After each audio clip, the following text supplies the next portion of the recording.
Dramas da obsessão. A severidade da lei. Capítulo 3. Pelo ano de 1910, seria difícil encontrar-se em uma localidade do interior do Brasil uma maternidade, um hospital que acolhesse gestantes na hora crítica do seu sucesso. Mesmo nas capitais dos estados e até no Distrito Federal, depararia o médico com as mais dificultosas circunstâncias para a solução dos casos em que se via por vezes envolvido, inclusive a tremenda falta de recursos para o bom êxito das suas atividades profissionais, mormente se tratando de parturientes, quando seriam urgentes operações melindrosas, arriscadas e graves, para salvar 2 vidas em residências particulares completamente destituídas de ambientação hospitalar, e onde a falta de recurso, às vezes, se iniciava com a escassez de luz que o alumiasse no sagrado mistério do operador, para concluir com o preconceito da ignorância que apenas admitia simpatias e chás caseiros, onde se fazia indispensável a ação enérgica do cirurgião. Benditas sejam as mãos que levantam hospitais e maternidades para socorro a sofredores desta ou daquela condição social, porquanto a dor e o sofrimento nivelam posições sociais, reduzindo todos a pobres necessitados, a quem todo o amor e todas as atenções são devidos. Desde a ausência de um auxiliar experimentado que lhes facilitasse o trabalho tormentoso, até a falta de conveniente esterilização dos instrumentos cirúrgicos necessários. Desde a água fervente, indispensável sempre, até o mínimo acidente de momento, o médico de então, a sós com a própria responsabilidade, tudo teria de prover a tempo e a contento. Muitas vezes, tais fossem a pobreza e a ignorância do cliente e seus familiares, teria ele de despender quantias não pequenas para a aquisição do material de que se serviria, ao passo que ele mesmo, tateando na semi-obscuridade de aposentos alumiados a lamparinas de azeite ou de querosene, ou mesmo a velas, proveria em trempes de fogões primitivos até as águas necessárias aos seus serviços. E isso o médico faria de bom grado, sem queixas nem revoltas, para que, diante de Deus, não sentisse abrasar a consciência, maculada pelo descaso no sagrado cumprimento do dever, junto a um doente que nele confiava, quase tanto como no próprio Criador. Hoje ainda, como espírito, sou igualmente solicitado para atender doentes terrenos. E ao contemplar tão belos hospitais como a terra agora os possui, confortáveis e tão iluminados à noite como o são à luz do sol, e observando a aglomeração de servidores e auxiliares, rodeando grandes turmas de médicos e cirurgiões especializados,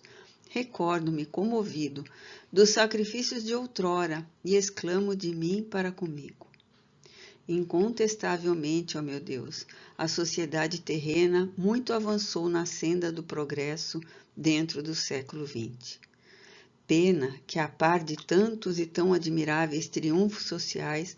o homem não se conduza também um pouco mais temente a Deus e submisso às suas leis, agradecido ante os favores que do céu ha recebido, com a possibilidade de tais conquistas para o bem de todos.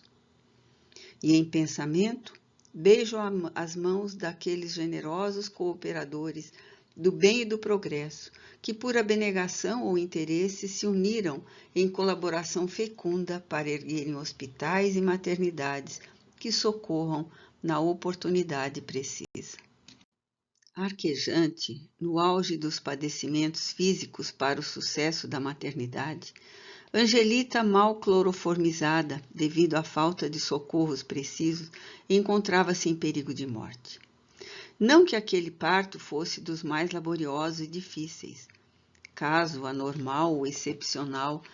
dentro da cirurgia ginecológica da época. No entanto, a falta de um cirurgião ou médico ginecologista no momento preciso para conjurar possíveis surpresas, causar a anormalidade e o desastre, os quais bem podiam ter sido evitados desde o início da gestação, uma assistência médica eficiente fosse mantida. Há 50 anos, o preconceito individual, o pudor excessivo e mal interpretado, acompanhando a escassez de recursos e a inobservância higiênica do paciente, dificultariam igualmente a ação do clínico ou do cirurgião, cujos serviços, geralmente, apenas eram solicitados para uma parturiente à última hora, quando já se evidenciava o desastre, e quando já mais nada ou quase nada seria possível tentar para conjurar os graves acidentes sempre possíveis. Seria desdouro social para uma gestante, recém-casada ou não, o fato de se transportar do seio da família para um hospital ou uma maternidade, no caso de existir uma ou outra dessas instituições na localidade habitada. Preferiam-se, assim, sendo concurso de curiosas, certamente experientes e hábeis para os casos normais e fáceis, mas absolutamente ineptas, mesmo para reconhecerem o perigo e reclamarem um médico a tempo nos casos graves.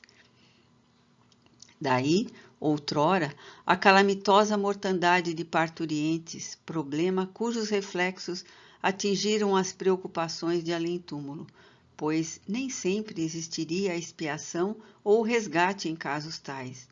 e que os rigores do Código Penal terreno removeram com a exigência de certificados de habilitações para as assistentes comuns do caso,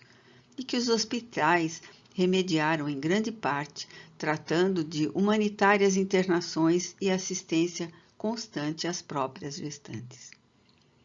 O caso de Angelita, porém, era desses que, examinado de início, seria reconhecido como dos passíveis da intervenção denominada cesariana. Tratava-se de uma organização genital frágil, incapaz a qual requeriria de um médico atenções especiais para uma decisão não cercada de anomalias. Chegando à câmara onde o drama cirúrgico se desenrolava, percebi enternecido que meu pobre colega terreno envidava todos os esforços para levar a bom termo o seu dever, desdobrando-se em habilidades para salvar a jovem mãe, já que não mais seria possível operá-la de modo a salvar também o nasciturno, cuja morte intrauterina se verificara com a aspereza da operação. A situação geral era desesperadora. A intervenção acerba, não mais podendo ser a cesariana, em vista da indecisão em se reclamar a presença do médico, somente fora realizável com o despedaçamento do entezinho que houvera de sofrer trepanação e esmagamento do crânio, esquartejamento, etc., em impressionantes condições. Uma faixa luminosa, porém, cintilante, quais raios de eflúvios celestes, incidia sobre a cena trágica provinda do alto. E vultos angelicais, não apenas integrantes da falange de Antônio de Pádua, mas obreiros comuns e permanentes da beneficência, destacados para a cabeceira de enfermos, pois as leis da criação provem sabiamente as necessidades gerais do universo, não esperando súplicas humanas para atendê-las, mas aceitando-as gratamente como veículos para o seu acréscimo de misericórdia, permaneciam ali vigilantes, dispostos a uma sagrada assistência. Compreendi, não obstante, que ameaçava Angelita aniquiladora hemorragia interna, a que lhe não seria possível resistir fisicamente. Os obreiros invisíveis presentes haviam sustido a ameaça até ali. Contudo, medidas mais enérgicas seriam devidas ainda. E compreendi também, malgrado meu, que dos 3 longos dias de espera na indecisão da procura de um médico para a intervenção urgente que se fizera necessária, resultava para a jovem mãe o despedaçamento de tecidos em órgãos internos muito melindrosos, tais como a bexiga ou óvulo urinário, os canais renais, etc. enquanto que músculos e tendões, dolorosamente comprimidos durante a gestação penosa, a inércia do nasciturno e a violência da operação ameaçavam inutilizá-la para sempre. Intervim, então, valendo-me dos recursos psíquicos aplicáveis no caso. Servindo-me na medicina astral de fluidos e essências, raios, gases e energias, cuja aplicação nos tecidos orgânicos da criatura encarnada serão sempre possíveis de resultados excelentes. E conjurei assim o perigo da hemorragia, anulando a possibilidade de um desenlace que se deveria realizar, em verdade, muito mais tarde. Reanimei ainda os fluidos vitais ou nervosos da paciente e enxertei-lhe porções adequadas de plasma, extraídas da boa vontade da fiel Sarita, que prosseguia em orações, e infiltrei-lhe valores magnéticos tonificantes do coração, do cérebro e da circulação venosa, com atuações ativantes do sistema nervoso, fazendo-os mansa e sutilmente penetrar pelos poros da enferma, qual se milhões de celestes agulhas portadoras da essência da vida lhe pudessem ser introduzidas nos orifícios da pele, a fim de atingirem os locais necessários. O médico ou o espírito desencarnado, já conscios dos deveres e responsabilidades, se o desejarem, verão o corpo humano destituído até mesmo da sua armadura de carne e músculos, contemplando, de preferência as vísceras, a rede de nervos ou as artérias, a circulação do sangue, os ossos, tudo ou aquilo que seja mistério examinar. Para ele, a pele que recobre o corpo humano não existirá, ou também será um rendilhado tênue, qual o tecido denominado filó, e os poros então serão visíveis, quais orifícios de um favo de mel. Daí a facilidade da minha intervenção psíquica, tonificando os órgãos da paciente com os produtos medicinais do laboratório do plano astral. Enquanto o cirurgião terreno concluía sua terrível tarefa, depondo em vasilhame caseiro os despojos sanguinolentos do infeliz produto que seria o primogênito do casal. Se em todo esse drama acerbo não se distendessem os ecos expiatórios do efeito de remota causa existente no pretérito de ambos os esposos e também do nasciturno.